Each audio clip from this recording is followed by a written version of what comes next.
안녕하십니까. 인스파트너 사업단 대표 김효재입니다. 오늘은 재무설계 초회면담법에 대해서 알아보도록 하겠습니다. 재무설계 하면 조금 어려운 거 아닐까, 우리가 다루지 못하는 영역이 아닐까, 이런 생각을 많이 합니다. 기본적인 리스크에다가 미래적인 리스크, 그 다음에 긴급적인 리스크 두 가지를 더했을 때 재무설계라는 기본 상담이 가능해집니다. 그래서 오늘 이 시간에는 어떻게 하면 고객들에게 쉽고 고객의 눈높이에 맞춘 재무설계 상담을 할 수 있을까에서 시작을 하게 됐고요. 저랑 지금부터 간단하게 알아보도록 하겠습니다. 먼저 우리 가족 총 소득이 100%라고 가정을 하면 65%와 35%로 그 포트폴리오를 나눌 수가 있습니다.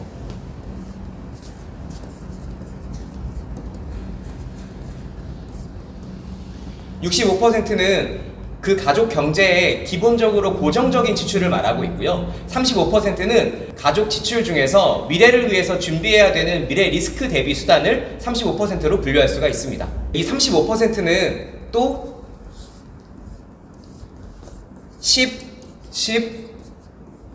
15%로 각각 포트폴리오를 나눌 수가 있는데요. 10%부터 15%까지 이런 포트폴리오의 목적은 다음과 같습니다. 먼저 10%의 포트폴리오는 그 목적이 긴급 리스크 비용입니다. 긴급 리스크 비용은 갑자기 생긴 리스크에 대비하기 위해서 언제든지 자유롭게 인출하는 데 그 목적이 있습니다. 긴급 리스크는 먼저 우리가 가장 많이 준비하는 금융회사인 은행이 있고요. 그리고 그 다음으로 증권사, 그리고 보험사가 있습니다. 먼저 은행에서 준비하는 방법은 우리가 흔히 사용하고 있는 통장에 돈을 넣어놓는다든지 아니면 적금과 예금에 돈을 넣어놓는 그런 방법들이 있겠죠. 그리고 증권사에서는 우리가 알고 있는 CMA 계좌나 적립식 펀드를 통해서 갑자기 고객이 돈이 필요할 때 자유롭게 뺏을 수 있는 그런 금융 상품을 가입할 수 있습니다. 마찬가지 보험회사는 보험회사의 종신보험 상품 중에 추가 구자에 추가 납입을 할 수 있는 상품이 있다면 자유롭게 인출을 할 수 있는 그런 목적을 사용할 수 있습니다. 또 그 다음 목적으로는 개인적으로 준비하는 방법도 있을 거고요. 우리는 다양한 방법을 통해서 월 소득의 10%라는 돈을 긴급 리스크 비용으로 활용하고 있습니다. 두 번째는 보장 리스크입니다. 보장 리스크도 전체 소득의 10%를 준비하자고 이야기를 많이 하는데요. 우리가 알고 있는 보장 리스크 준비 방법은 크게 두 가지로 준비할 수가 있습니다. 가장 대표적인 준비 방법이 보험 상품이고, 두 번째로 준비하는 상품이 그 직업군과 소속된 조직에 따라서 공제회라는 영역이 있죠. 오늘 이 시간에는 보험에 대한 이야기를 좀 해보겠습니다. 보험으로 보장 리스크를 준비하는 방법은 크게 마찬가지 세 가지로 그 순서대로 준비할 수가 있는데요. 첫 번째는 신체적인 리스크, 그리고 두 번째로 준비해야 되는 영역은 재물 리스크, 그리고 마지막 세 번째는 민형사상 법적 리스크가 있습니다.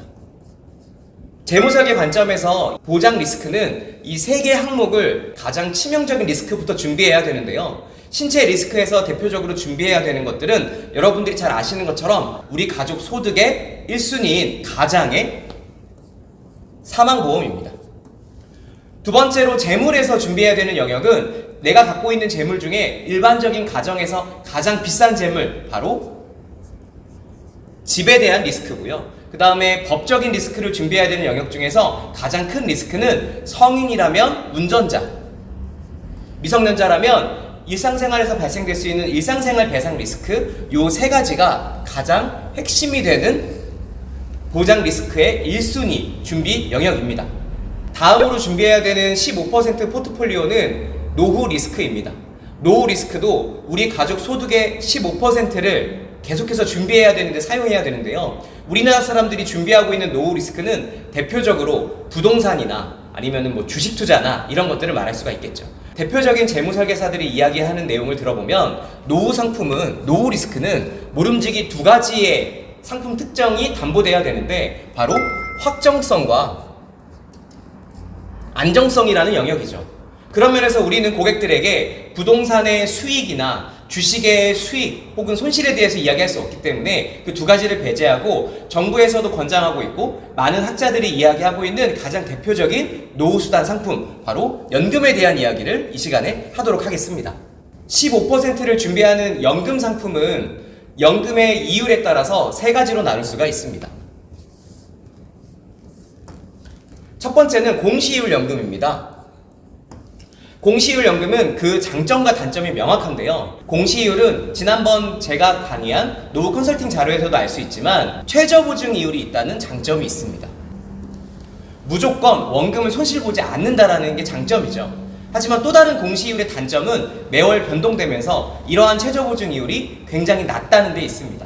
미국의 금리 인상과 거기에 견주어서 대응을 해야 되기 때문에 2%에서 3%의 생각보다 높은 이율을 형성하고 있지만 우리나라는 장기 관점으로 봤을 때 다른 유수의 선진국과 마찬가지로 저성장을 계속해서 거듭하는 나라이기 때문에 저금리일 수밖에 없겠죠. 그렇기 때문에 최저보증 이율이 0.5% 수준을 벗어나지 못하는 게 공시이율의 단점입니다.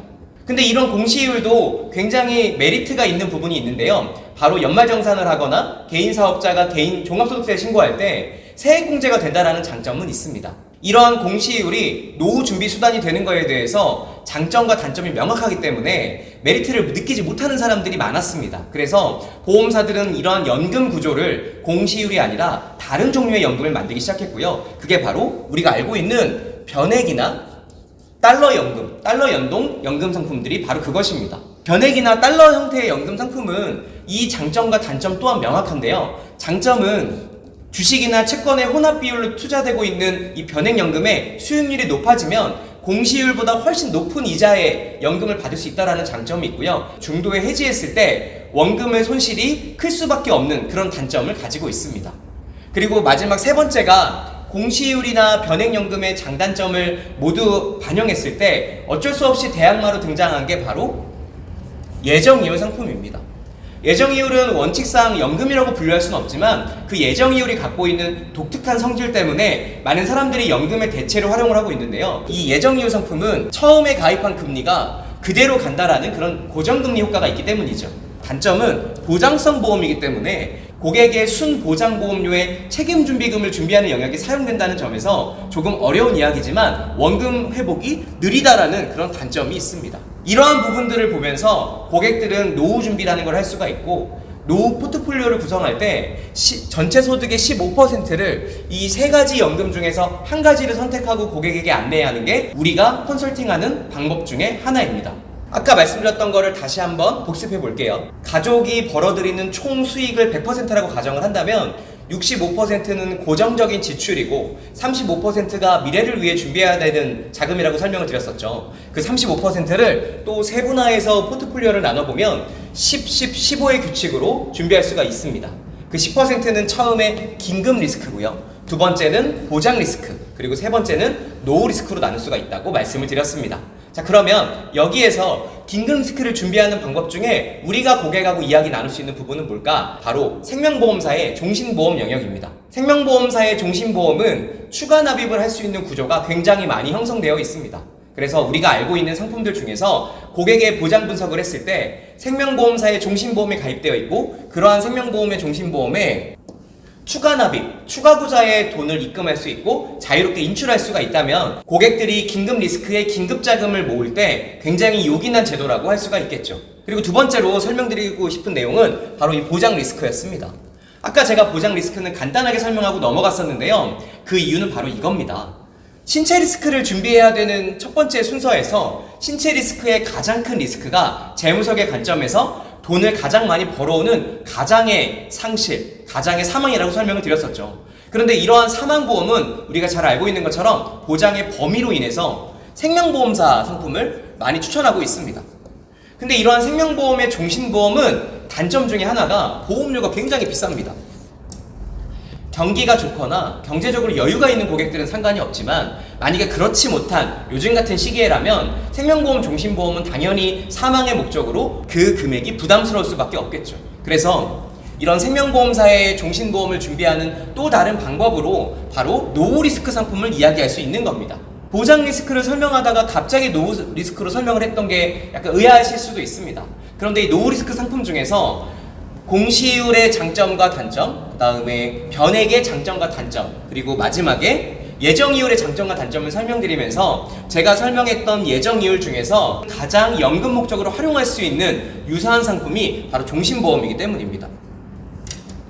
이러한 종신보험이 과거에는 20년 납, 30년 납, 혹은 15년 납 이런 상품들로 이루어졌다면 현재 2024년 기준에서는 5년 납이나 7년 납처럼 단기 납으로 종신보험을 준비하는 상품들이 많이 생겼고요. 고객들이 부담 없이 원금의 회복도 빨라지면서 목적 자금도 마련할 수 있고 추가 납입으로 긴급 리스크 자금을 넣을 수도 있으며 사망이 주계약이기 때문에 보장 리스크의 가장 1순위였던 신체 리스크의 가장의 사망도 함께 준비할 수 있다는 장점이 있기 때문입니다. 네, 정리하자면 마지막에 결론을 내린 납입 기간이 짧은 단기 납이면서 가장의 사망을 준비할 수 있는 사망보험이 있는 상품, 거기에다가 이 상품의 추가 부자를 활용해서 고객의 긴급 리스크를 언제든지 준비할 수 있는 이런 상품 영역에 대해서 알아봤고요.